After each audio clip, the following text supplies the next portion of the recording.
പ്രിയമുള്ളവരെ, ഇന്ന് ദുഃഖവെള്ളി.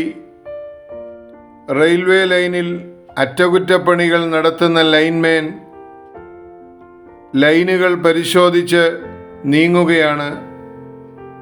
അങ്ങനെ ഒരു നദിയുടെ മുകളിലുള്ള പാലത്തിലെത്തി. അപ്പോൾ കണ്ട കാഴ്ച അയാളെ അമ്പരപ്പിച്ചു. ഏതാനും ഭാഗത്ത് റെയിലുകൾ ഇളകിപ്പോയിരിക്കുന്നു. നോക്കിയപ്പോൾ രണ്ട് വശത്തു നിന്നും രണ്ട് ലൈനുകളിലൂടെ അങ്ങോട്ടും ഇങ്ങോട്ടും ഓരോ ട്രെയിൻ വരാൻ ഇനി അധികം സമയമില്ല. എന്തു ചെയ്യാൻ കഴിയും? മൊബൈൽ ഫോണും ഒന്നുമില്ലാത്ത കാലമാണ്. ഓടിയൊരു സ്റ്റേഷനിലെത്തി വിവരം അറിയിക്കാമെന്ന് വെച്ചാൽ മറ്റേ വശത്തുകൂടി വരുന്ന ട്രെയിൻ അപകടത്തിലാവും. എന്തെങ്കിലും ഉടനെ ചെയ്തില്ലെങ്കിൽ രണ്ട് ട്രെയിനുകളും നദിയിൽ കൂപ്പുകുത്തും. നൂറുകണക്കിന് ആളുകൾ മരിക്കും.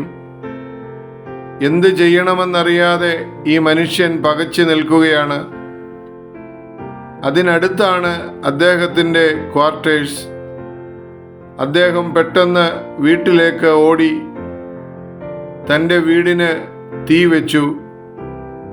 രണ്ട് വശത്തു നിന്നും പാഞ്ഞു വന്ന ട്രെയിൻ ഡ്രൈവർമാർ ഒരു റെയിൽവേ ക്വാർട്ടർ തീ കത്തുന്നത് കണ്ട് പതിയെ പതിയെ കൊണ്ടുവന്ന് ട്രെയിനുകൾ ഈ പാലത്തിന് ഇരുവശത്തുമായി നിർത്തി.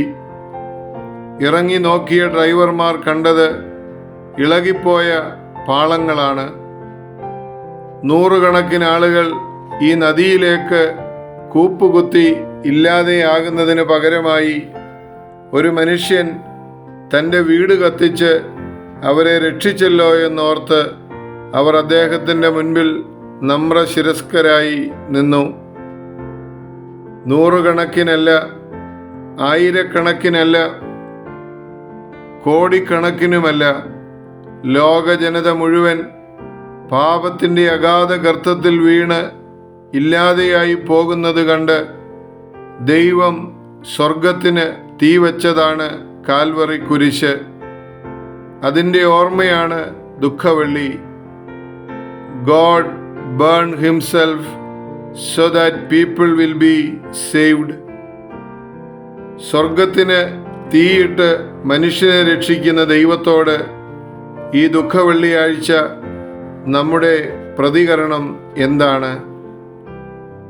ഈ വലിയ ത്യാഗത്തിൻ്റെയും ഈ വലിയ രക്ഷയുടെയും സന്ദേശം നമുക്കും ഹൃദയത്തിൽ വഹിക്കാം. ദൈവം സ്വർഗത്തിന് തീ കൊടുത്തത് ഞാനും നിങ്ങളും രക്ഷിക്കപ്പെടുവാനും രക്ഷപ്പെടുവാനും വേണ്ടിയാണ്. നാം മാത്രം രക്ഷപ്പെടുകയല്ല, മറ്റുള്ളവരെയും ലോകത്തെയും പ്രകൃതിയെയും രക്ഷിക്കുവാനുള്ള വലിയ നിയോഗം ഈ വലിയ വെള്ളിയാഴ്ച നമുക്ക് ശിരസ വഹിക്കാം. ഏവർക്കും അർത്ഥവത്തായ ദുഃഖവെള്ളി ആശംസകൾ. സസ്നേഹം, ഈപ്പനച്ചൻ.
ആമേൻ.